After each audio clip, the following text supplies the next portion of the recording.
Morning बच्चों, आज हम आपका हिंदी साहित्य में पाठ 3 नादान दोस्त भाग 2 पढ़ेंगे, है ना। उससे पहले मैंने आपको बताया था कि केशव और श्यामा नाम के 2 बच्चे थे, है ना, जिन्होंने क्या करा था, चिड़िया के जो अंडे थे उनकी हिफाजत करने के चक्कर में उनको उनके जो अंडे थे वो फोड़ दिए थे, है ना। उसी पर ये आपकी वो था पाठ। तो केशव के घर के कार्निस के ऊपर क्या था, एक चिड़िया ने अंडे दिए थे। केशव और उसकी बहन श्यामा दोनों बड़े ध्यान से चिड़ियों को वहाँ आते जाते देखा करते थे। सवेरे दोनों आंखें मलते और कार्निस के सामने पहुंच जाते और चिड़ा और चिड़िया दोनों वहाँ बैठा पाते, है ना। तो उन्होंने जो केशव था तो उनके घर का जो कार्निस क्या होता है, जो दीवार के आगे का भाग जो निकला हुआ होता है छज्जा, उसे बोलते हैं कार्निस, है ना। और केशव और उसकी बहन दोनों उनको चिड़ियों को वहाँ जो आती थी उन पर बैठने के लिए बड़े ध्यान से देखा करते थे। और सवेरे दोनों आंखें मलते थे, जैसे सुबह होती थी दोनों आंखें मलते हुए उस कार्निस के सामने पहुंच जाया करते थे और वहाँ पर जो चिड़ा था और चिड़िया दोनों वहाँ पर आकर बैठा करते थे। दोनों उनको रखने में देखने में दोनों बच्चों को ना मालूम क्या मजा आता था, उन दोनों को पता नहीं क्या मजा आता था उन चिड़ियों को देखने में, है ना। तो उनके जो नाश्ते में था वो दूध और जलेबी की सूद भी ना रहती, तो वो लोग नाश्ते में क्या खाते थे, दूध और जलेबी खाया करते थे, है ना, क्योंकि बच्चों को तो बहुत पसंद होती है। तो उनको उनकी भी कोई सुध नहीं थी, है ना, मतलब कोई ध्यान नहीं था उनका। दोनों के दिल में तरह तरह के सवाल उठा करते थे, है ना, और दोनों के मन में कई प्रकार के प्रश्न उठा करते थे कि अंडे कितने बड़े होंगे, किस रंग के होंगे, कितने होंगे और क्या खाते होंगे, उनमें से बच्चे किस तरह से निकल आएंगे, है ना, बच्चों के पर कैसे निकलेंगे, घोंसला कैसा है। लेकिन इन बातों का जवाब देने वाला कोई नहीं था। अम्मा को घर के काम धंधों से फुर्सत न थी और ना बाबूजी को पढ़ने लिखने से, है ना। उनके मन में उनको देखकर बहुत सारे प्रश्न, बच्चों के अंदर जिज्ञासा होती है ना, कई प्रश्न उठते हैं, तो उनको उनके मन में कई जिज्ञासाएं थी, कई प्रश्न थे, लेकिन जो उनके जो सवाल थे उनका जो जवाब देने के लिए उनको कोई भी नहीं था, क्योंकि उसकी मम्मी को घर के कामों से फुर्सत नहीं मिलती थी और उसके पापा को क्या था, पढ़ने लिखने से कोई फुर्सत नहीं मिलती थी। दोनों बच्चे आपस में ही सवाल जवाब करके अपने दिल को तसल्ली दे दिया करते थे, है ना। तो वो क्या करते थे, आपस में ही क्या करते, दिलासा दे देते थे आपस में बातें करके कि इस तरह इसका उत्तर ये होता होगा, इसका मतलब ये होता होगा, है ना। तो श्यामा कहती, क्यों भैया बच्चे निकलकर फुर उड़ जाएंगे। तो श्यामा अपने भाई से प्रश्न करती थी, क्या बच्चे अचानक से निकलेंगे अंडे से और वो अचानक से उड़ जाएंगे, फुर से उड़ जाएंगे, है ना। केशव विद्वानों जैसे गर्व से कहता, नहीं रे पगली, पहले पर निकलेंगे, बगैर परों के बेचारे कैसे उड़ेंगे। तो केशव उससे बड़ा था, तो उसे लगता था कि मैं इससे ज़्यादा होशियार हूँ, है ना। तो उसने कहा, वो अपनी बहन को कहता था कि अरे तू इतनी बेवकूफ़ वाली बातें कैसे कर सकती हो, है ना, तुम्हें नहीं पता कि पहले चिड़ियों के पंख निकलेंगे तभी तो वो वहाँ से उड़ेंगी। श्यामा बच्चों को क्या खिलाएगी बेचारी। फिर जो उसकी बहन थी उसको दया आई उस पर, है ना, चिड़ियों पर। उन्होंने कहा कि वो क्या खिलाएगी बेचारी अपने बच्चों को, कौन, चिड़िया। केशव इस पेचीदा सवाल का जवाब कुछ न दे सकता था, है ना, क्योंकि उसको उत्तर नहीं पता होता था। तो इस तरह 3-4 दिन गुजर गए। दोनों बच्चों की जिज्ञासा दिन प्रतिदिन बढ़ती जा रही थी। जिज्ञासा मतलब जानने की जो इच्छा होती है उनकी, है ना, दिन पर दिन वो बढ़ती जा रही थी। 3-4 दिन ऐसे गुजर गए थे। अंडों को देखने के लिए वे अधीर हो उठे, है ना, और अंडे देखने के लिए उनका मन मचल उठा कि उन्हें तो अंडे देखने थे। उन्होंने अनुमान लगाया कि अब जरूर बच्चे निकल आए होंगे, और जब 3-4 दिन हो गए तो उन्हें लगा कि अब तो शायद बच्चे ही उसमें से निकल आएंगे। बच्चों के चारे का सवाल अब उनके सामने आ खड़ा हुआ था। चारा में जो खाने पीने का जो सवाल था उनके सामने आ गया था। चिड़िया बेचारी इतना दाना कहाँ पाएगी कि सारे बच्चों को का पेट भरे, गरीब बच्चे भूखे के मारे चू चू करके मर जाएंगे। तो उन्हें लगा कि वो जो चिड़िया है इतना सारा खाना कैसे लाएगी अपने बच्चों के लिए, तो वो बच्चे तो बेचारे भूख के मारे मर जाएंगे। इस मुसीबत का अंदाजा करके दोनों घबरा उठे। दोनों ने फैसला किया कि कार्निस पर थोड़ा सा दाना रख दिया जाए। श्यामा खुश होकर बोली, तब तो चिड़िया को चारे के लिए कहीं उड़कर न जाना पड़ेगा, है ना। फिर दोनों ने लगाया कि हम ऐसा करेंगे कि कार्निस पर थोड़ा सा जो खाना है, दाने हैं, वो वहाँ पर रख देंगे, है ना। तो चिड़िया श्यामा बहुत ज़्यादा खुश हो गई कि चिड़िया को अब खाना लेने के लिए कहीं इधर उधर नहीं जाना पड़ेगा। इस मुसीबत का अंदाजा करके दोनों घबरा उठे। दोनों ने फैसला किया कि कार्निस पर थोड़ा सा दाना रख लेंगे, है ना। फिर केशव ने कहा, केशव नहीं, तब क्यों जाएंगी। तो उसने कहा कि जब वहाँ पे हम दाना रख देंगे तो वो क्यों जाएंगी वहाँ पर उड़ के दाना चुगने के लिए इधर उधर, है ना। श्यामा, क्यों भैया, बच्चों को धूप न लगती होगी। फिर श्यामा के दिमाग में ये बात भी आई कि चारा तो रख देंगे, लेकिन जो कार्निस था तो उस पर तो काफ़ी तेज़ धूप लगती है। तो उसने कहा, भैया क्या बच्चों को धूप न लगती होगी। तो केशव का ध्यान तो इस तकलीफ की तरफ नहीं गया था। बोला जरूर तकलीफ होती होगी बेचारों को, बेचारे प्यास के मारे तड़पते होंगे, ऊपर छाया भी तो नहीं। उन्होंने कहा ऊपर बेचारे तो प्यास के मारे बहुत ज़्यादा तड़पते होंगे, है ना, ऊपर से छाया भी नहीं उन पे। आखिर यही फैसला हुआ कि घोंसले के ऊपर कपड़े की छत बना देनी चाहिए, है ना, और पानी के लिए प्याली और थोड़े से चावल रख देने का प्रस्ताव स्वीकृत हो गया। मतलब उन्होंने कहा कि अब हम ऐसा करते हैं कि प्रस्ताव मतलब जो सुझाव था उनका स्वीकृत हो गया कि ये ठीक है, हम ऐसा करेंगे कि उसकी कपड़े की छत बनाएंगे, थोड़ा सा पानी और चावल वहाँ पर रख देंगे। दोनों बच्चे बड़े चाव से काम करने लगे। श्यामा माँ की आंख बचाकर मटके से चावल निकाल लाई। केशव ने पत्थर की प्याली का तेल चुपके से जमीन पर गिरा दिया और उनके खूब साफ करके उसमें पानी भरा, है ना। तो उन्होंने क्या करा कि श्यामा ने मटके से चावल निकाले, केशव ने प्याली का जो तेल था ज़मीन पे गिरा के रखा और उसे साफ करके उसमें पानी भर दिया। अब चांदनी के लिए कपड़ा कहाँ से लाए, ऊपर जो छत बनानी थी उसके लिए उन्होंने कहा कपड़ा कहाँ से लाए। फिर ऊपर बगैर छड़ियों के कपड़ा कैसे ठहरेगा, कैसे छड़ियाँ ठहरेंगी, ये उनको समझ में नहीं आ रहा था। किस तरह से वो कपड़े की जो चांदनी है कैसे लगाएंगे। केशव बड़ी देर तक इसी उधेड़ बुन में रहा, है ना, उधेड़ बुन मतलब सोच विचार में रहा। आखिरकार उसने यह मुश्किल भी हल कर दी। श्यामा से बोला, जाकर कूड़ा फेंकने वाली टोकरी उठा लाओ, अम्मा जी को मत दिखाना। उसने कहा चुपके से जाओ और जो कूड़ा फेंकने वाली जो टोकरी है उसको उठाकर लेके आ जाओ। श्यामा, वह तो बीच से फटी है, उसमें से धूप ना जाएगी। फिर श्यामा को ध्यान आया कि वो टोकरी तो बीच में से उसमें छेद हो रखा है। उसने कहा उसमें से तो धूप जाएगी। केशव ने झुंझला कर कहा, तू टोकरी तो ला, मैं उसका सुराख बंद करने की कोई हिकमत निकालूंगा। उसने कहा उसकी जो सुराख को बंद करने का कोई ना कोई उपाय निकाल लूंगा। श्यामा दौड़कर टोकरी उठा लाई। केशव ने उसके सुराख में थोड़ा सा कागज ठूस दिया और अब टोकरी को एक टहनी से टिकाकर बोला, देख ऐसे ही घोंसले पर उसकी आड़ कर दूंगा, तब कैसे धूप जाएगी। उसने कहा तो उसने टोकरी लगाई, उसने बताया, फिर सुराख में उसने जो था कागज लगा दिया। फिर उसने उसको दिखाया, उसको बनाकर की टोकरी को किस तरह से टहनी मतलब घोंसले पर मैं टिकाऊंगा, है ना। श्यामा ने दिल में सोचा भैया कितने चालाक हैं, और श्यामा को बहुत अपने भैया पे गर्व हुआ कि मेरे भैया बहुत ज़्यादा होशियार हैं, है ना। गर्मी के दिन थे, बाबूजी दफ्तर गए थे, अम्मा दोनों बच्चों को कमरे में सुलाकर खुद सो गई। लेकिन बच्चों की आँख, है ना, तो उसके जो उनके पापा थे वो दफ्तर जा रखे थे और मम्मी ने दोनों बच्चों को कमरे में सुलाकर वो खुद सो गई। लेकिन जो बच्चे थे उनकी आंखों में नींद नहीं थी।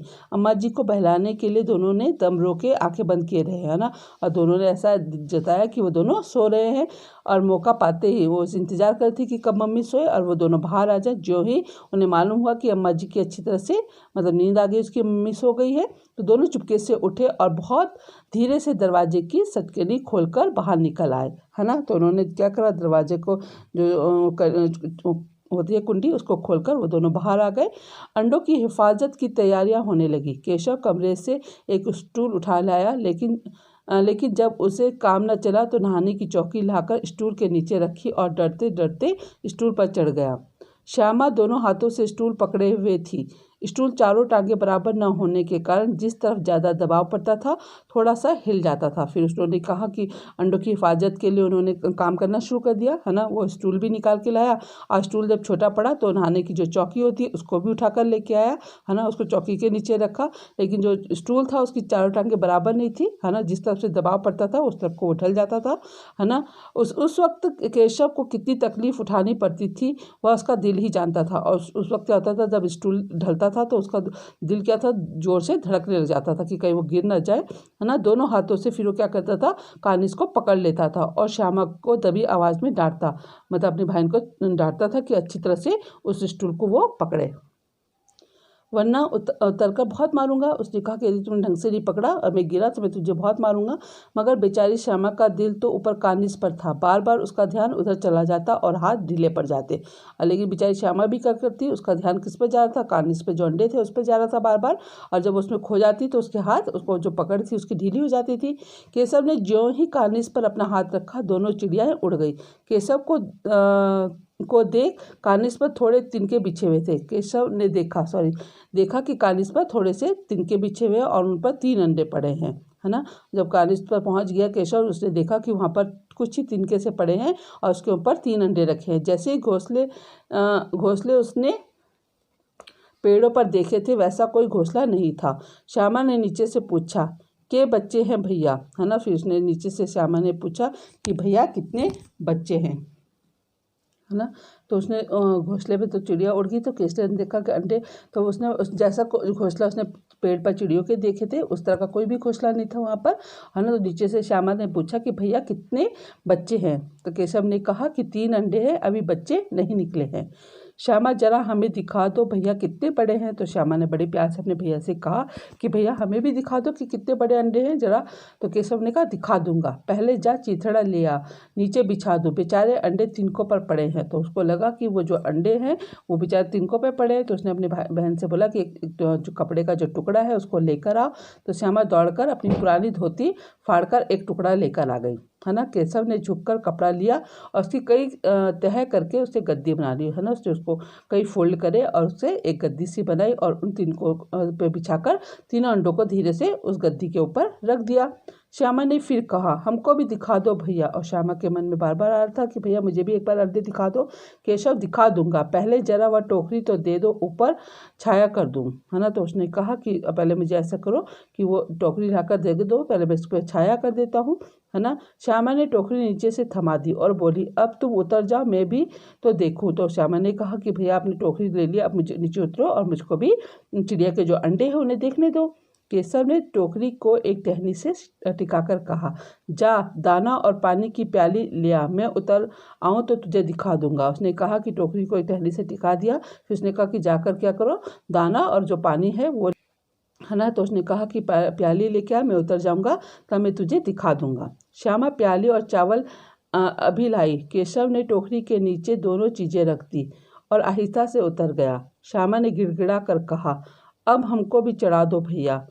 केशव, फिर उसने कहा जब उसका भाई नीचे उतर गया, सब सामान रख दिया वहाँ पर, तो श्यामा ने गिड़गिड़ा कर कहा कि अब हमें भी ऊपर चढ़ाओ भैया, मैं भी वो अंडे देखूंगी।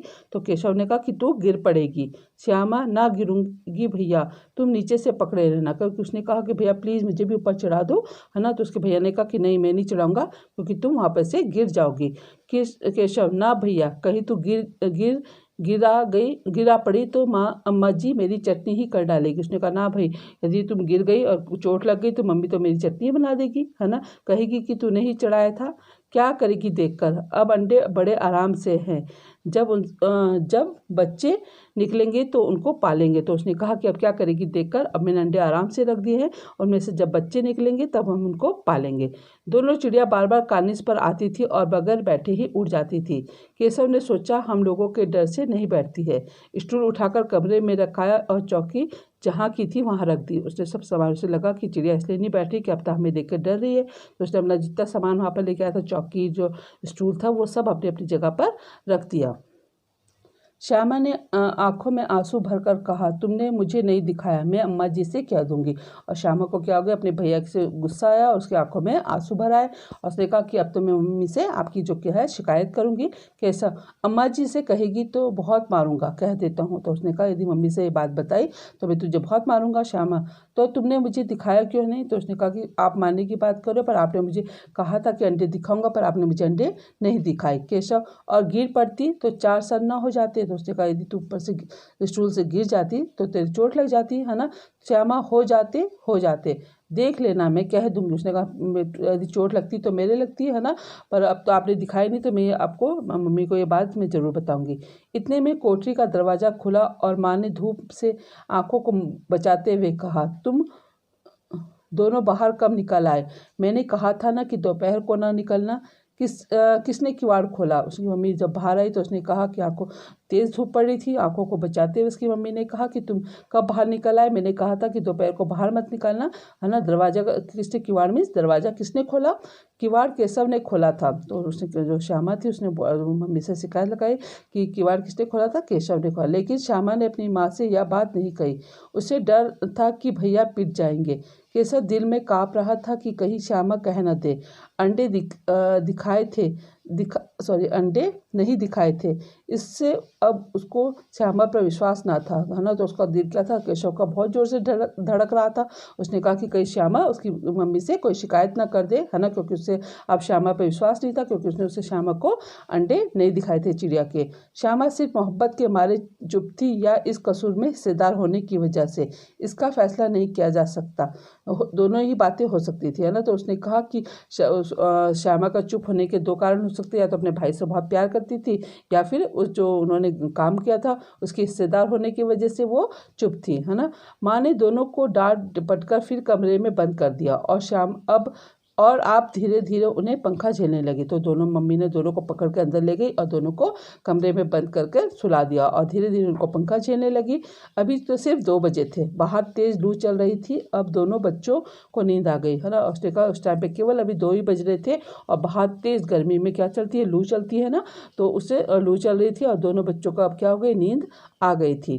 4 बजे एकाएक श्यामा की नींद खुली। किवाड़ खुले हुए थे। वह दौड़ी हुई कार्निस के पास आई और ऊपर की तरफ ताकने लगी। टोकरी का पता न था। संयोग से उसकी नजर नीचे गई और वह उल्टे पांव दौड़ती हुई कमरे में जाकर जोर से बोली, भैया अंडे नीचे पड़े हैं।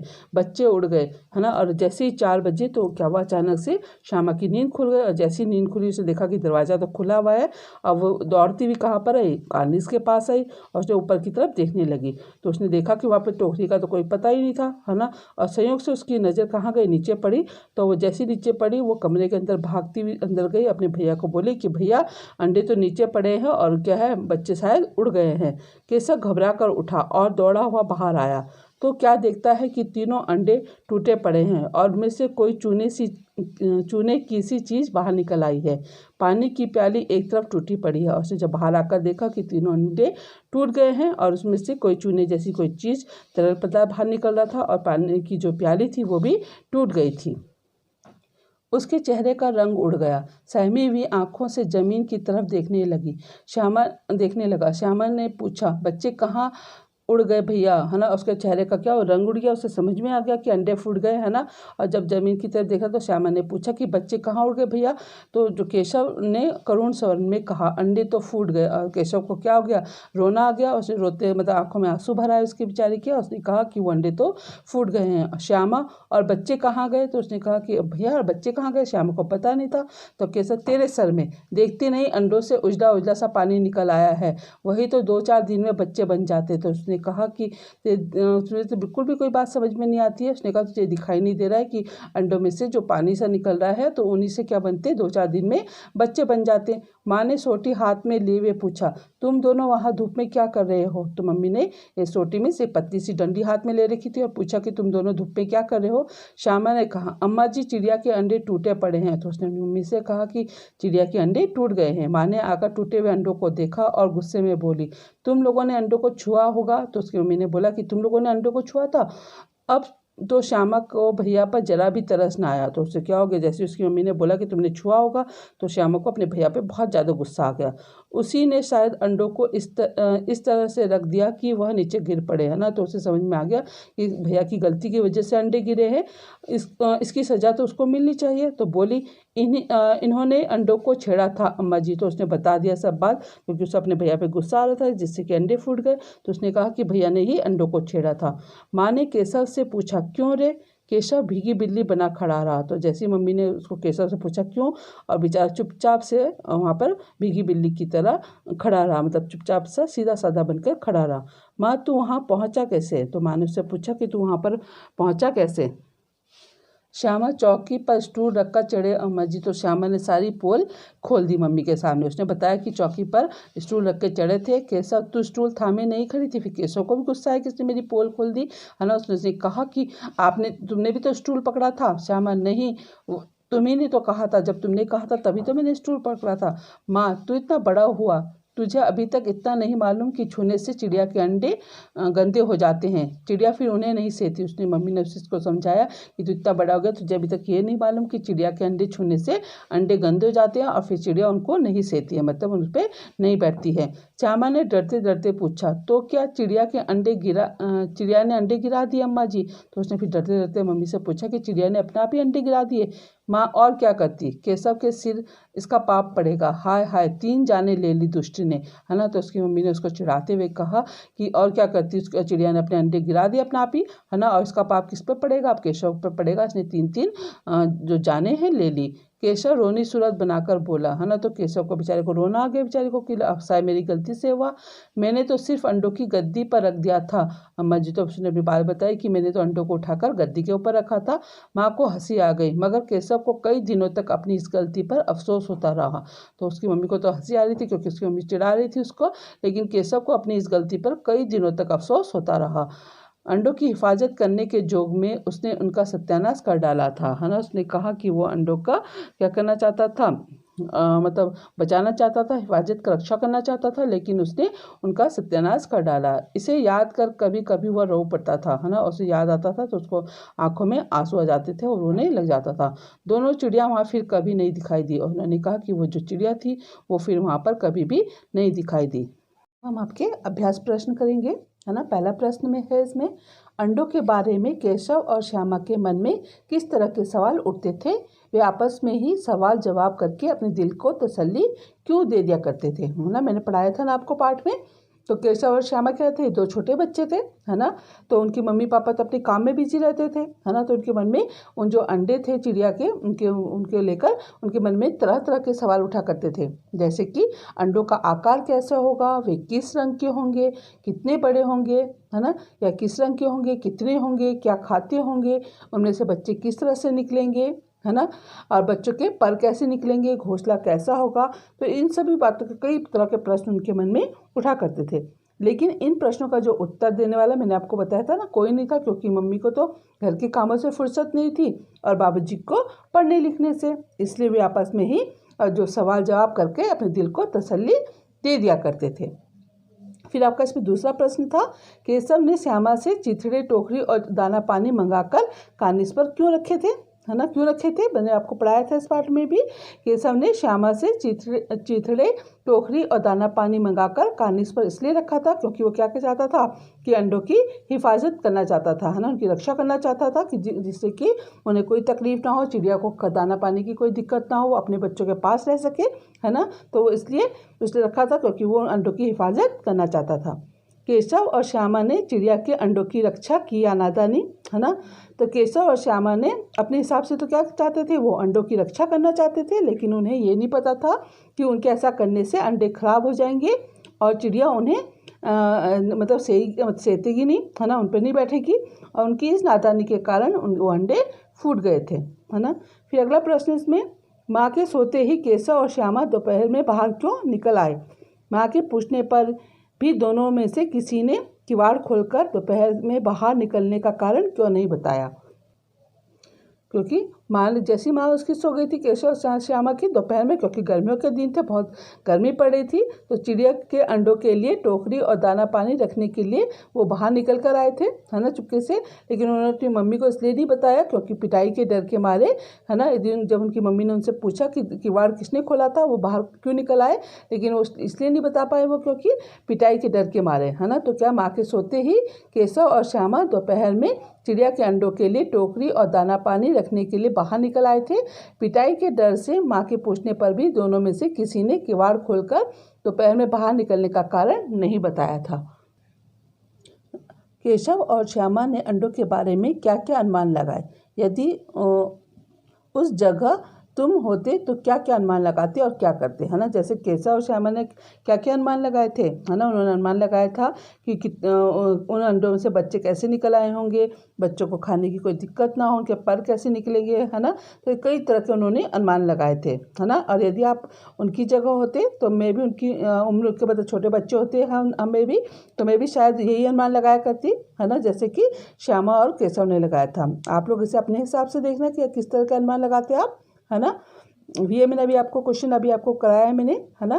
फिर इसमें प्रेमचंद ने इस कहानी का नाम नादान दोस्त रखा, तुम इसे क्या शीर्षक देना चाहते हो? इस प्रश्न को आप स्वयं करोगे, है ना, क्योंकि प्रेमचंद जी ने इसका नाम नादान दोस्त रखा, तो और क्या टॉपिक इसका देना चाहोगे, आप इसको स्वयं करोगे।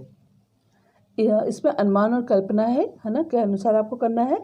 इस पाठ में गर्मी के दिनों की चर्चा है, अगर सर्दी या बरसात के दिन होते क्या क्या होता है, अनुमान करो और अपने साथियों को आपको बताना है ना। ये तो जो पार्ट में है उसमें गर्मियों के दिनों की बात करी है, यदि सर्दी के दिन होते या बरसात के दिन होते तो क्या होता। अगर बरसात के दिन होते तो कार्निस पर जो चिड़िया ने अंडे दिए होते तो अंडों को आंधी और पानी से क्या भीगने भीगने तथा उड़कर या बह जाने का या गिरने का डर रहता है उनका, है ना। यदि सर्दी होती तो सर्दियों में चिड़िया और अंडों की को सर्दी से जैसे ओस से पाले से बचाना पड़ता, है ना। और दोनों मौसम उनके लिए भोजन पानी का इंतजाम करना पड़ता, जैसे उन्होंने गर्मियों में करा था वैसे ही आपको करना पड़ता। फिर प्रश्न 2 है इसमें, पाठ पढ़कर मालूम करो कि दोनों चिड़िया वहाँ फिर क्यों नहीं दिखाई दी, वे कहाँ गई होंगी। इस पर अपने दोस्तों के साथ आपको मिलकर चर्चा करनी है ना। तो आपको पता है कि अंत में जब चिड़िया फिर वहाँ पर दोबारा वापस नहीं आई कभी भी, है ना, तो क्या हो गए थे, जो केशव और श्यामा की वजह से उनके क्या हो गए थे, अंडे बर्बाद हो गए थे, है ना। इसलिए अब उन्होंने, जब उनको समझ में आ गया था कि यह स्थान क्या है, सुरक्षित नहीं लग रहा होगा उन्हें, है ना, या तो किसी अन्य स्थान पर चली गई होंगी या जंगल में चली गई होंगी, है ना, इसलिए वो दोनों चिड़ियाएँ वहाँ पर नहीं आई होंगी, है ना। फिर आपका इसमें है, केशव और श्यामा चिड़िया के अंडों को लेकर बहुत उत्सुक थे। क्या तुम्हें किसी नई चीज़ या बात को लेकर कौतूहल महसूस होता है? ऐसे किसी अनुभव का वर्णन करो और बताओ कि ऐसे में तुम्हारे मन में क्या क्या सवाल उठते हैं, है ना। तो इस तरह का ये आप छात्र अपना आप करेंगे, स्वयं करेंगे, है ना। जैसे उनका बहुत से अंडों को लेकर उनके लिए बहुत उत्सुक थे वो, है ना। ऐसे कई चीज़ें होंगी, नई चीज़ें, जिनके जानने के लिए आपको अंदर से बहुत कौतूहल महसूस होता होगा कि मैं जिज्ञासा जागती होगी, है ना। किसी ऐसे अनुमान का वर्णन करना है और आपको बताना है कि क्या क्या सवाल आपके मन में उठते होंगे, है ना। फिर आपकी भाषा की बात, व्याकरण की बात। श्यामा माँ से बोली, मैंने आपकी बातचीत सुन ली है ना। ऊपर दिए गए उदाहरण में मैंने का प्रयोग श्यामा के लिए और आपकी का प्रयोग माँ के लिए हो रहा है। जब सर्वनाम का प्रयोग कहने वाले, सुनने वाले या किसी तीसरे के लिए हो तो उसे पुरुषवाचक सर्वनाम कहते हैं। मैंने आपको पढ़ाया था ना व्यय सर्वनाम में, आपने फर्स्ट सेकंड थर्ड से पढ़ते आ रहे हैं। पुरुषवाचक सर्वनाम में क्या होता है, एक बोलने वाला होता है, फिर दूसरा पर्सन जो होता है जिसकी हम बात कर रहे होते हैं, है ना, जिससे हम बात कह रहे होते हैं, और थर्ड पर्सन होता है जिसकी हम बात कर रहे होते हैं, है ना। तो इनमें तीनों पुरुषवाचक सर्वनाम की बात की है। तो उसने कहा नीचे एक पंक्ति की दी गई है जिसमें आपको पुरुषवाचक सर्वनाम के नीचे रेखा खींचनी है।